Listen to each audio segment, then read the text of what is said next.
এবারের বিশ্বকাপে group champion হয়ে হট ফেভারিট ফ্রান্স তাদের নিজেদের শক্তিমত্তার পরিচয় দিয়েছে এই ম্যাচে। শুরু থেকে আক্রমণাত্মক খেলে ফ্রান্স। প্রথমার্ধেই 3 গোল দিয়ে বসে তারা নরওয়েকে। প্রথমার্ধে 1 গোল পরিশোধ করে নরওয়ে। দ্বিতীয়ার্ধেও তারা বেশ কয়েকটি সুযোগ পেলেও শেষ পর্যন্ত সেই সুযোগগুলি তারা কাজে লাগাতে পারেনি। এদিকে গ্রুপ পর্বে চ্যাম্পিয়ন হয়ে নকআউট পর্বে যাওয়া ফরাসি ফুটবল দলের জয়ে উচ্ছ্বাস আনন্দ প্রকাশ করেছেন ফুটবল সমর্থকরা। The good players with that, and we are very confident. Excited to see very good players. And we have to win it this time, eventually against Argentina to get our revenge. And anyway, it's nice to be here.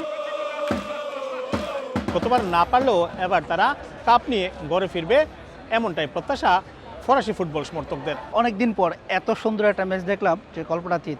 এতে মনে হয় যে France আগামী বিশ্বকাপ আমাদের ফ্রান্সে আসতেছে। দেম্বালে যে হ্যাটট্রিক করেছে তাকে স্বাগত জানাচ্ছি। আমরা আশাবাদী এবারকার বিশ্বকাপ আমরা জিতবো। আলেলো ফ্রান্স, বিবলো ফ্রান্স। রক্ষণভাগ এবং আক্রমণভাগ মিলিয়ে বেশ শক্তিশালী এবারের ফরাসি ফুটবল দল। ফ্রান্সের প্যারিস থেকে মোহাম্মদ লুৎফুর রহমান বাবু, সময় সংবাদ।